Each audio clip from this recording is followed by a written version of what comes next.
தலைப்பு நள்ளிரவு சத்தம். ரவிக்கு 9 வயது. அவன் வீடு பழைய பங்களா. தினமும் ராத்திரி 12 மணிக்கு மொத்தமாடி சத்தம். அப்பா ஆத்திரம், அம்மா ஊனடா, பாட்டி பேய்டா, கேள்வி கேட்காம போய் பாடு. எல்லோருக்கும் பயம், ஆனா ரவிக்கு மட்டும் ஆகம். அது என்ன சத்தம்? யார் தட்டுறா? ஏன் 12 மணிக்கு மட்டும் வருது?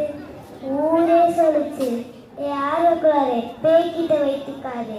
ஒரு நாள் ராத்திரி 11:55 ரவி டார்ச்சை எடுத்தான். அவன் நெஞ்சு டிக் டிக். மெதுவாக அவன் மாடிக்கு போனான். 12 மணி ஆரம்பித்தது. ரவி பயத்தை விழுங்கிக் கொண்டு டார்ச் அடித்தான். அங்கே ஒரு சின்ன குருவி குஞ்சு உடைந்த தண்ணி பெட்டிக்குள் மாட்டிக்கொண்டது.